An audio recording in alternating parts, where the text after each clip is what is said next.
Hi friends, welcome to my channel be you. मैं आप सबसे एक एक्सपीरियंस शेयर करना चाहती हूँ जो मैंने एक बुक रीड करने के बाद एक्सपीरियंस किया है। मुझे बहुत अवेयरनेस पहले से ही था, but after reading the book, पढ़ने के बाद मुझे ये समझ में आया कि वो कितना इम्पोर्टेंट है हमारे लाइफ में, सब कितना इंटरकनेक्टेड है।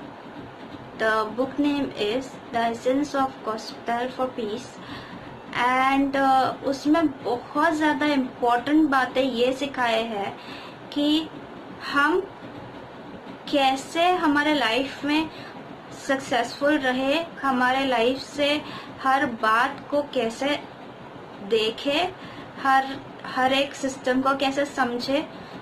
तो उस वजह से मैंने एक पिक्चर बनाया है जो मैं आपको डिटेल में समझाऊंगी कि क्या है।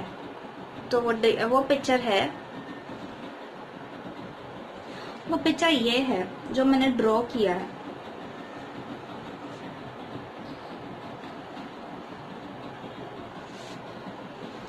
तो अभी हम देखते हैं क्या डिटेल्स मुझे आपसे शेयर करना है। ये है पिक्चर का overview from start till and.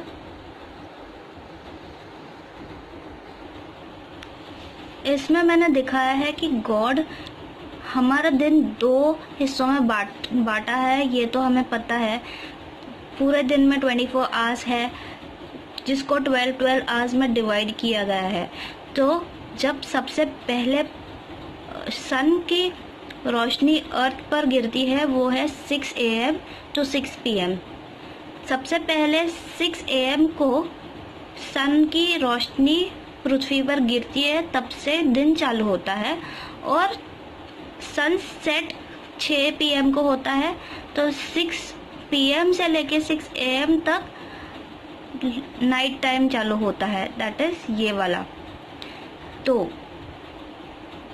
दिन में हम कितने एंजल्स, एक्चुअल एंजल्स को एक्सपीरियंस करते हैं वो हम देखते हैं। ये है सन एंजल जो हमें लाइट, वार्मथ सब देता है, जिससे हमारी प्रोडक्टिविटी बढ़ती है, जिससे हम ग्रो करते हैं, जिससे प्लांट्स ग्रो होते हैं। Second is fresh air, this is ये एयर है, एयर एंजल। ये फरिश्ता है, ये एक फरिश्ता है लाइट का। ये है सेकेंड वाला, दैट इज हवा का एक फरिश्ता, लाइट का एक फरिश्ता, पानी एक फरिश्ता, और ये है अर्थ, लैंड, जिसपे हम अपनी सब्जियां उगाते हैं, वो एग्रीकल्चर यूज करते हैं वो। तो इसे हम एक मदर में बोल सकते हैं, क्योंकि हर एक मदर जन्म देती है अपने बच्चे को। जैसे हम अपने बच्चों को जन्म देते हैं, वैसे ही अर्थली मदर, ये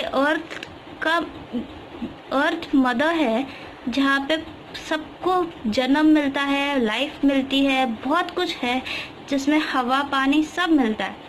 और ये पापा, दिस इज फादर, हमारे पापा बोल सकते हैं, जिसके टाइम नाइट टाइम होता है और जो हमें अच्छी नींद, हमें हीलिंग देता है, पावर देता है, सब कुछ देता है, अगर हम इस रूटीन को फॉलो करें। तो सबसे पहली चीज़ आती है कि अगर हम ये रूटीन को फॉलो करें तो डे टाइम में 6 AM से दिन स्टार्ट करते हैं। तो डे टाइम में लाइट होती है, वार्मथ होती है, जिससे हम एवरी डे एकदम फ्रेश उठते हैं, बहुत कुछ एक्साइटमेंट होती है, फन होती है, न्यू डे होता है।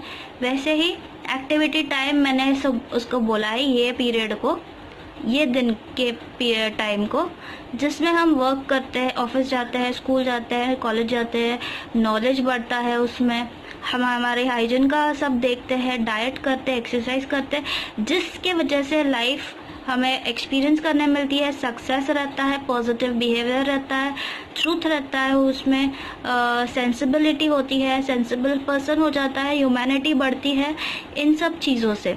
नाउ सेकेंड चीज़ ये है कि नाइट टाइम को मैंने बोला है रेस्ट एंड हीलिंग टाइम, क्योंकि इस टाइम हम डायरेक्टली 6 o'clock को नहीं सोते, तो तो हम क्या करते हैं, सिक्स के बाद हम कुछ वर्कआउट करते हैं, फिर बाद में थोड़ा सा बुक रीड करो, कुछ भी करो, कोई काम रहा हो वो करके थोड़ा लाइट कुछ खा के फिर 9-10 ओ क्लॉक तक सो जाना चाहिए, जिसके वजह से हमारी बॉडी हील होती है। और सोने से पहले हम मेडिटेट कर सकते हैं। फिर स्लीप एंड ड्रीम्स तो आते ही है।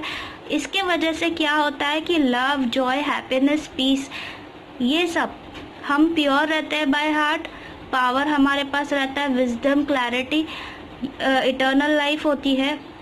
अब जो भी हम खाते हैं, जो निसर्ग से आती है, एनवायरनमेंट से आती है, जो सब्जी, फल, स्प्राउट्स जो भी है वो हम खाएंगे तो हम हेल्दी रहेंगे, क्योंकि 70% हमारी बॉडी पानी से भरी है।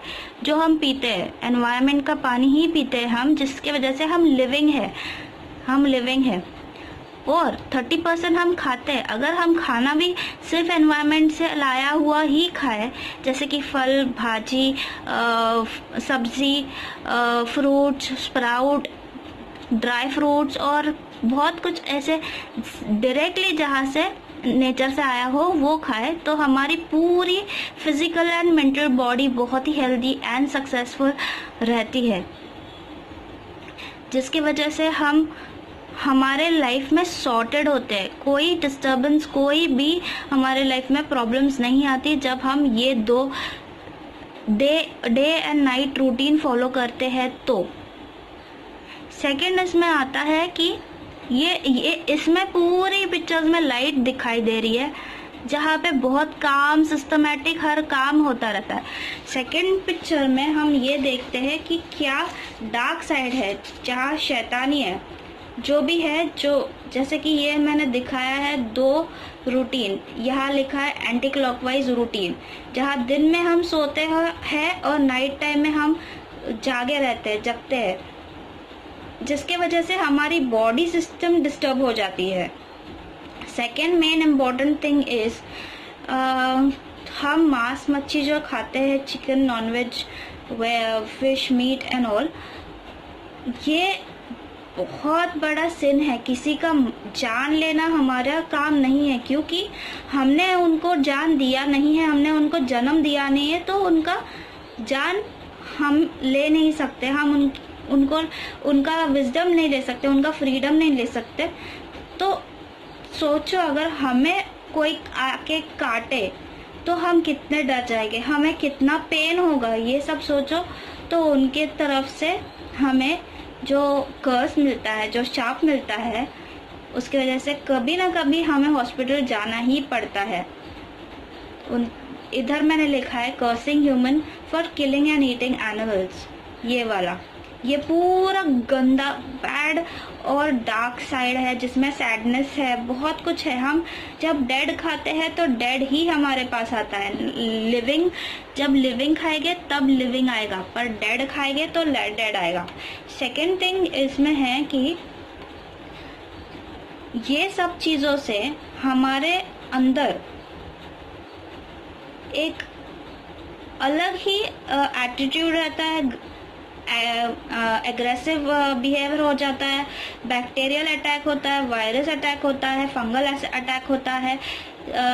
ये रूटीन के वजह से हम क्लेanलीनेस नहीं रखते हैं, जिसके वजह से बैक्टीरियल अटैक हो सकता है, फंगल अटैक हो सकता है, वायरल अटैक भी हो सकता है, जिसके वजह से डिजीज बढ़ती है, और डिजीज बढ़ने से पेन बढ़ता है और हमें हॉस्पिटल में जाकर रहना पड़ता है या फिर घर में। और इन सब का रिजल्ट है जो मुख्य, मतलब जिनको बात करने में नहीं आता है, वो एनिमल्स को हम काटते हैं तो उनका शाप तो लगता ही है। तो इसका हमारे नेक्स्ट, मतलब हमारे पूरे लाइफ पे क्या क्या इफेक्ट पड़ता है वो हम देखते हैं। हम पुअर रहते हैं, हमारा नेगेटिव बिहेवियर बढ़ जाता है, हम पावरलेस हो जाते हैं, बैड थॉट्स आते हैं, बैड वर्ड्स आते हैं, बैड डीड्स, बैड एक्शन करते हैं, हमारा पूरा बिहेवियर ही पूरा बैड हो जाता है। इलिटरेसी, पढ़ाई करने का मन नहीं होता, हम अच्छे से आगे नहीं जाते। इन ह्यूमन बिहेवियर मतलब हमारे पास वो सेंसिबिलिटी नहीं होती कि सामने वाले को कितना हर्ट हो रहा है, क्या हो रहा है। सिंफुल बिहेवियर जिसमें सिंफुल मतलब हम बहुत सामने वाले का कुछ भी नहीं सोचते, उसके बारे में नहीं सोचते, वो उसके मन के बारे में नहीं सोचते, कुछ नहीं सोचते, बस क्राइम करते रहते हैं। उसकी वजह से क्राइम बढ़ता है, करप्शन बढ़ता है, हम रूड होते हैं, हमारे पास प्यार नहीं होता, हम किसी से भी बात करते वक्त एकदम गुस्से से बात करते हैं, चिढ़ आती है, हर बार इरिटेशन होता है, हेट्रेड बढ़ता है, जेलसी रहती है, फेलियर्स बहुत होता है। फेलियर्स की वजह से हम हर बार डिसअपॉइंटेड होते हैं हमारे लाइफ में। अनसक्सेसफुल होने के लिए हम उसकी वजह से अनसक्सेसफुल होते हैं तो और ज़्यादा इरिटेशन बढ़ती है, और ज़्यादा सैडनेस आता है हमारे लाइफ में, पूरा डार्कनेस छा जाता है। और ये सब इवल थॉट्स है, ये सतन बिहेवियर है, जिसकी वजह से हम physically as well as mentally भी सिक हो जाते हैं। हम जब फिजिकली सिक हो जाते हैं, हम बीमार गिर जाते हैं, तब हम मेंटली पूरी तरह से डैमेज हो जाते हैं। तो ये था मेरा पूरा ओवरऑल व्यू। अगर आप एनवायरनमेंट से इंटरकनेक्टेड रहो, उसके साथ रहो, तो हम हेल्दी ही रहेंगे। और उसको अगर नेचुरल लॉ अगर सीख लो तो हम उसके साथ बैलेंस रख सकते हैं और उसके साथ चल सकते हैं। पर अगर हम नेचुरल लॉ का लॉस तोड़े और नेचुरल रूल्स तोड़े तो हम ये सब एक्सपीरियंस करने वाले हैं कभी ना कभी अपने लाइफ में। ऐसा हम बोलते हैं कि कर्म, ये कर्म है हमारा, कर्म हमारे पास एक्चुअल में आता है, कभी ना कभी तो वो आएगा ही, कभी ना कभी तो वो आता ही है, चाहे वो अच्छा कर्म हो या फिर बुरा कर्म है, वो आएगा ही। तो थैंक यू। होप आपको सब बातें समझ आई होगी जो मुझे समझानी थी। तो please like, share and subscribe my channel and thanks for watching.